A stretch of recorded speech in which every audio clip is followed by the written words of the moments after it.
Welcome to Minerva academy. आपण बघतोय प्रश्नसंच आणि त्यामध्ये आपण काय करतोय तर आपण प्रत्येक टॉपिक झाला की त्या टॉपिकवरती आयोगाने जे विचारलेले प्रश्न आहेत ते प्रश्न आणि मग त्याचं विश्लेषण असं आपण बघतो. आपण प्रत्येक प्रश्नसंचामध्ये 10 प्रश्न आणि त्याचं स्पष्टीकरण बघतो. तर आजचा जो प्रश्नसंच आहे तो आहे आपला संविधानाची सभा जी होती, आपली संविधान सभा होती, त्या टॉपिकवरती जे आयोगाने विचारलेले प्रश्नसंच आहेत ते आता आपण बघणार आहोत. आणि यावरती भरपूर प्रश्न विचारलेले आहेत. त्यामुळं हा प्रश्नसंच क्रमांक 3 आहे, पण याचा टॉपिक आहे तो आहे संविधान सभा. तर आता आपण सुरू करू की प्रश्नसंच आपला 3 आणि आजचा जो टॉपिक आहे तो कुठल्या टॉपिकवरती आहे तर संविधान सभा. तर आता आपण सुरू करू प्रश्नसंच 3. आता प्रश्नसंच 3 मधला हा जो पहिला प्रश्न आहे हा प्रश्न आहे प्रश्नसंच 3 मध्ये हा जो पहिला प्रश्न आहे तो आहे प्रश्न क्रमांक 21, कारण प्रश्न क्रमांक 20 प्रश्नसंच 2 मध्ये होते. आता प्रश्न क्रमांक 21 आणि प्रश्न क्रमांक 21 काय आहे तर भारताचे संविधान तयार करणारी संविधान सभा ही डॅश डॅश निर्माण झाली. आणि आपले पर्याय काय आहे तर 1946 कॅबिनेट मिशन योजनेन्वये, दुसरा पर्याय आहे 1947 भारतीय स्वातंत्र्य कायद्यान्वये, तिसरा आहे हंगामी सरकारच्या ठरावान्वये आणि चौथा आहे भारतीय राष्ट्रीय काँग्रेसद्वारा. आता आपला प्रश्न जर पुन्हा एकदा बघितला की आपली संविधान तयार करणारी संविधान सभा कशाने निर्माण झाली हे आपल्याला विचारलेलं आहे. तर आता आपली संविधान सभा जी निर्माण होण्याची प्रक्रिया आहे ती झालेली आहे कॅबिनेट मिशन अंतर्गत. कॅबिनेट मिशनमध्ये 3 कॅबिनेट दर्जाचे अधिकारी हे भारतात आले होते आणि ते 3 कोण होते तर ते होते sir A.V. Alexander, Lord पॅथिक Lawrence आणि सर स्टॅफर्ड क्रिप्स. आणि ह्या तिघांनी येऊन इथं समझोता केला होता, ज्यामध्ये मुस्लिम लीग आणि काँग्रेस आणि इतर जे महत्त्वाचे घटक होते त्यांच्यासोबत समझोता करून सर्वांना मान्य होईल असा तोडगा काढला होता आणि त्यातून आपली संविधान सभा बनली होती. त्यामुळे आपलं उत्तर काय असेल तर आपली संविधान सभा बनलेली आहे कॅबिनेट मिशनच्या शिफारसीवरून. त्यामुळे आपलं उत्तर काय येईल तर आपलं उत्तर येईल हे पर्याय क्रमांक 1, कॅबिनेट मिशनच्या शिफारसीद्वारे आपली संविधान सभा बनलेली आहे. आता 1947च्या भारतीय स्वातंत्र्य कायद्यान्वये, आता 1947चा भारतीय स्वातंत्र्य कायदा आहे हा 18 जुलै 1947ला ब्रिटनच्या पार्लमेंटमध्ये संमत झालेला आहे. तोपर्यंत भारताचे संविधान सभेने काम ऑलरेडी सुरू केलं होतं. भारताच्या संविधान सभेचं कामकाज 9 डिसेंबर 1946ला सुरू झालेलं आहे. त्यामुळं भारताला स्वातंत्र्य मिळण्याआधी आपल्या संविधान सभेने कामकाज सुरू केलेलं आहे. आता जो तिसरा पर्याय काय आहे तर हंगामी सरकारच्या ठरावान्वये. आता हंगामी सरकारचा आणि संविधान सभा होण्याचा तसा बघायला गेलं तर अर्थात काय संबंध नाही आणि हंगामी सरकारचा ठराव नाही तर हे कॅबिनेट मिशनने झालं होतं. आणि चौथा पर्याय जो आहे भारतीय राष्ट्रीय काँग्रेसद्वारा. तर जोपर्यंत भारताला स्वातंत्र्य मिळत नाही तोपर्यंत संविधान सभा भारताची काँग्रेस तयार करू शकणार नाही, तर ती आधीच केली असती. त्यामुळं आपली संविधान सभा कशाने तयार झाली आहे तर कॅबिनेट मिशनच्या योजनेच्या शिफारसींवरून झालेली आहे. आता आपला बघू पुढचा प्रश्न क्रमांक 22. प्रश्न क्रमांक 22 काय आहे तर संविधान सभेचे पहिले अधिवेशन केव्हा झाले.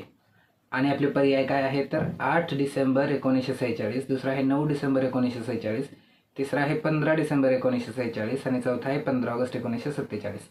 आता संविधान सभांच्या कामकाजाविषयीच्या काहीच तारखा आहेत ज्या आपल्याला माहीत असणं गरजेचं आहे किंवा त्याच्या आपल्याकडून अपेक्षा आहे की आपल्याला त्या तारखा माहीत असाव्यात. त्याचा एक स्वतंत्र व्हिडिओ बनवलेला आहे. त्या तारखा आपल्याला माहीत असणं अपेक्षित आहे, ज्यामध्ये आता पहिली जी असते ती नेहमी महत्त्वाची असते. त्यानंतर जे जे काही विशेष आहे ज्यामध्ये आता समजा पंडित नेहरूंचा ठराव मांडलेला ती तारीख, किंवा समजा आता जेव्हा आपल्या कायमस्वरूपी अध्यक्षांची निवड झाली ती तारीख, किंवा मसुदा समिती तयार झाली ती तारीख, किंवा घटना स्वीकृती संमत झाली, अशा काही महत्त्वाच्या तारखा आहेत ज्या आपल्याला माहीत असणं अपेक्षित आहे आणि गरजेचं आहे. तर आता दुसरी चूक इथं ही होऊ शकते की हे जरा थोडेसे सारखे दिसत आहेत 8 डिसेंबर 9 डिसेंबर वगैरे. तर इथं नजर चुकीने पण बऱ्याच वेळा ह्याची उत्तरं चुकवू शकतात. तर हे उत्तर असे नजर चुकीने चुकवू द्यायचे नाहीत.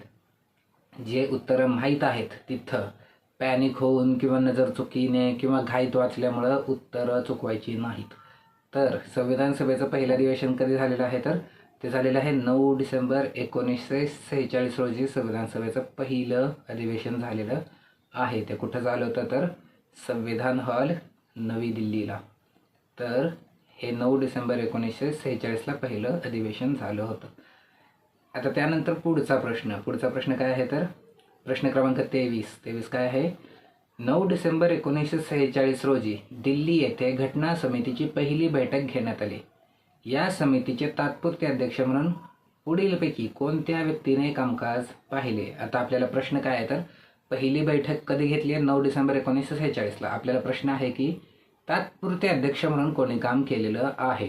तर आता तात्पुरत्या अध्यक्षांच्या बाबतीत एक गोष्ट झालेली काय आहे तर एक फ्रेंच पद्धत होती ज्यामध्ये जे सर्वात सिनियर मोस्ट असतील ते तात्पुरते म्हणून काम करतील. ही जर एक फ्रेंचांची पद्धत होती.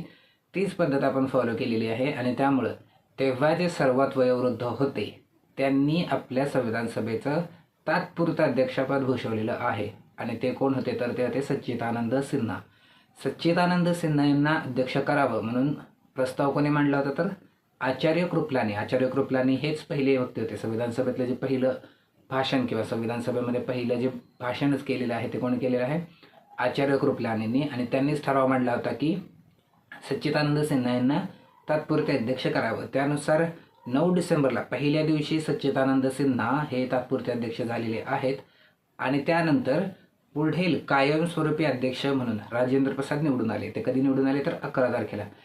त्यांच्याकडे त्यांनी चार्ज देईपर्यंत संविधान सभेचं अध्यक्ष म्हणून सच्चिदानंद सिन्हा काम केलेलं आहे. तर आपलं उत्तर काय असेल मग? सच्चिदानंद सिन्हा यांनी काम केलेलं आहे. आता बाकीचे पर्याय जे आहेत तर डॉक्टर बी आर आंबेडकर. डॉक्टर बी आर आंबेडकर हे आपले बाबासाहेब आंबेडकर हे संविधान सभेच्या मसुदा समितीचे अध्यक्ष होते जे ऑगस्ट 1947ला झालेले आहेत. राजेंद्र प्रसाद हे कायमस्वरूपी अध्यक्ष म्हणून निवडून आलेले आहेत. ते 11 डिसेंबरला निवडून आलेले आहेत. आणि पंडित नेहरू हे आपले पहिले पंतप्रधान होते. पण कायमस्वरूपी राजेंद्र प्रसाद, तात्पुरते कोण होते? सच्चिदानंद सिन्हा. त्यानंतर आता पुढचा प्रश्न बघू. पुढचा प्रश्न आहे की 24वा प्रश्न आहे, संविधान सभेच्या तात्पुरत्या अध्यक्षपदासाठी डॉक्टर सच्चिदानंद सिन्हा यांचे नाव कोणी सुचवले होते? आणि आपले पर्याय काय आहे तर आचार्य कृपलानी, डॉक्टर बी आर आंबेडकर, सी राजगोपालचारी आणि टी कृष्णामाचारी. आता आपले पहिले तात्पुरते अध्यक्ष सच्चिदानंद सिन्हा झाले होते आणि याचा प्रस्ताव जो आहे तो आधीच्या प्रश्नामध्येच एक्सप्लेनेशन देताना सांगितलं की तो कोणी मांडला होता तर आचार्य कृपलानींनी. संविधान सभाचं पहिल्या दिवशीचं पहिलं भाषण आहे ते आचार्य कृपलानी यांनीच केलं होतं. त्यांनीच तो प्रस्ताव मांडला होता की तात्पुरत्या अध्यक्षपदी सच्चिदानंद सिन्हा यांची आपण निवड करू असा. आणि सच्चिदानंद सिन्हा यांची निवड करण्याचं कारण काय होतं तर ते सर्वात ज्येष्ठ सदस्य होते म्हणून त्यांची निवड केलेली आहे. तर त्याचा प्रस्ताव कोणी मांडला होता? आचार्य कृपलानी यांनी. तर मग आपलं बरोबर उत्तर काय असेल तर आचार्य कृपलानी हे बरोबर उत्तर आहे.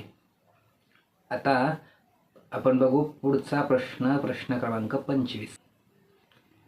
प्रश्न क्रमांक 25 आहे, डॅश डॅश हे भारतीय घटना समितीचे अध्यक्ष होते. आता हा एक प्रश्न अत्यंत सोपा प्रश्न आहे की घटना समितीचे अध्यक्ष कोण होते? तर घटना समितीचे अध्यक्ष हे आपले राजेंद्र प्रसाद होते. आणि यासोबत आता आपल्याला काही पदं माहीत असावी. जसं की आता घटना समितीचे अध्यक्ष राजेंद्र प्रसाद आहेत. आपल्याला उपाध्यक्ष, सचिव आणि सल्लागार हे आपल्याला माहीत असावेत.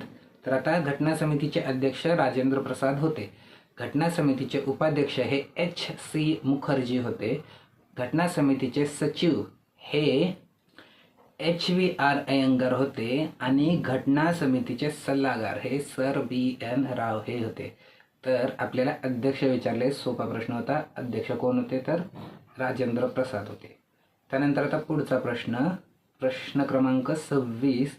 आणि प्रश्न क्रमांक 26 पण एक्झॅक्टली सेम आहे. फक्त आता इथे एक वेगळ्या माहितीसाठी हा घेतलेला आहे की 11 डिसेंबर 1946 रोजी घटना समितीचे अध्यक्ष म्हणून कोणाची निवड करण्यात आली. तर आता इथं तारीख की 11 डिसेंबर 1946. संविधान सभेच्या कामकाजाच्या सर्व तारखा माहीत असणं अजिबात गरजेचं नाही. पण काही तारखा आहेत ज्या माहीत असणं गरजेचं आहे. त्यासाठी एक वेगळा व्हिडिओ बनवलेला आहे.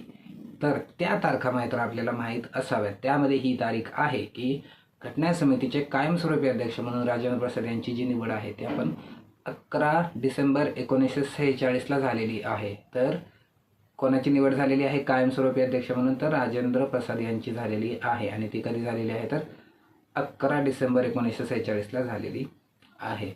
त्यानंतर आता पुढचा प्रश्न क्रमांक 27.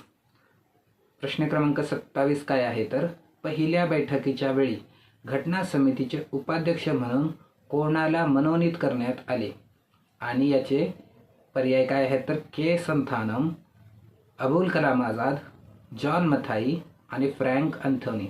आता आपला प्रश्न काय आहे तर पहिल्या बैठकीच्या वेळी उपाध्यक्ष, आता उपाध्यक्ष एच.सी. मुखर्जी आहेत, पण पहिली बैठक हा प्रश्न आहे. आणि मग हेच बरेच वेळा अशा डिटेल्स असतात ज्या काहीतरी चुकीचं करतात. आता इथं जर समजा अजून फसवायचा इच्छा असती तर इथं पर्यायांमध्ये एच.सी. मुखर्जी पण उत्तर दिलं असतं, पण ते उत्तर नाही आपलं. पण जर समजा अजून फसवायचं असतं तर मग हे एच.सी. मुखर्जी उत्तर दिलं असतं पर्यायांमध्ये, पण जे उत्तर चुकीचं असतं. तर पहिल्या बैठकीच्या वेळीचे उपाध्यक्ष पाहिजे आहेत, तात्पुरते उपाध्यक्ष. आता तात्पुरते अध्यक्ष माहीत असतात, तात्पुरते उपाध्यक्ष जरा थोडंसं दुर्लक्ष होतं. आणि आपल्याला उपाध्यक्ष एच.सी. मुखर्जीच माहीत असतात. तात्पुरते उपाध्यक्ष म्हणून कोणी काम केलेलं आहे तर तात्पुरते उपाध्यक्ष म्हणून हे फ्रँक अँथोनी यांनी काम केलेलं आहे. आणि हे फ्रँक अँथोनी जे आहेत ते आपले बरेच वर्षानंतर त्यांनी जे अँग्लो इंडियन सदस्य म्हणून लोकसभेमध्ये नियुक्त केले जातात ते बरेच वर्ष हे फ्रँक अँथोनी राहिलेले आहेत. पण तात्पुरते उपाध्यक्ष म्हणून कोणी काम केलेलं आहे तर फ्रँक अँथोनी केलेलं आहे. आणि नंतर कायमस्वरूपी उपाध्यक्षाचं चालू आहे सगळं. तर तात्पुरते उपाध्यक्ष फ्रँक अँथोनी, कायमचे उपाध्यक्ष एच.सी. मुखर्जी. पहिल्या बैठकीच्या वेळी उपाध्यक्ष म्हणून फ्रँक अँथोनी यांचं नाव प्रपोज केलं होतं. त्यामुळे पहिल्या बैठकीच्या वेळी उपाध्यक्ष कोण होते तर फ्रँक अँथोनी होते. त्यामुळे आपलं बरोबर उत्तर काय असेल पर्याय क्रमांक 4 फ्रँक अँथोनी. त्यानंतर आपण बघू प्रश्न क्रमांक 28. प्रश्न क्रमांक 28 काय आहे तर संविधान सभेच्या उद्घाटन सत्रामध्ये अध्यक्षांनी कोणत्या देशांच्या सदिच्छा संदेशांचे वाचन केले होते? आणि आपले पर्याय काय आहे तर संयुक्त संस्थाने अमेरिका, दुसरा आहे USSR, तिसरा आहे चीन प्रजासत्ताक आणि चौथा आहे ऑस्ट्रेलिया. तर आता आपला प्रश्न काय आहे तर संविधान सभेचं जे उद्घाटन सत्र होतं, जे पहिलं अधिवेशन होतं, जे 9 डिसेंबर 1946ला सुरू झालं होतं, त्यामध्ये 3 देशांनी आपल्याला सदिच्छा संदेश पाठवले होते आणि त्याचं वाचन केलं होतं तात्पुरते अध्यक्ष असलेल्या सच्चिदानंद सिन्हा यांनी पहिल्याच दिवशी. तर ते 3 देश कुठले आहेत हे आपला प्रश्न आहे. तर 3 देशांनी आपल्याला शुभेच्छा संदेश पाठवले होते. तर ते 3 देश कोण होते तर एक होते अमेरिका, दुसरं होतं चीन आणि तिसरं होतं ऑस्ट्रेलिया. तर अमेरिका, चीन आणि ऑस्ट्रेलिया या 3 देशांनी आपल्याला शुभेच्छा संदेश पाठवले होते, ज्याचं वाचन हे तात्पुरते अध्यक्ष असलेले सच्चिदानंद सिन्हा यांनी पहिल्याच दिवशी केलं होतं आणि त्यानंतर त्याला त्यांनी उत्तर पण पाठवलं होतं. त्यामुळे आपला जर प्रश्न आहे की कोणत्या देशांचे तर संयुक्त संस्थाने अमेरिका क चीन प्रजासत्ताक आणि ड ऑस्ट्रेलिया. त्यामुळे क आणि ड हे आपलं उत्तर आहे पर्याय क्रमांक 2. आता USSR जो आहे, USSR म्हणजे आपलं जे सोव्हिएत युनियन आहे, तर त्यांनी शुभेच्छा संदेश पाठवला नव्हता, तर या 3 देशांनी पाठवला होता.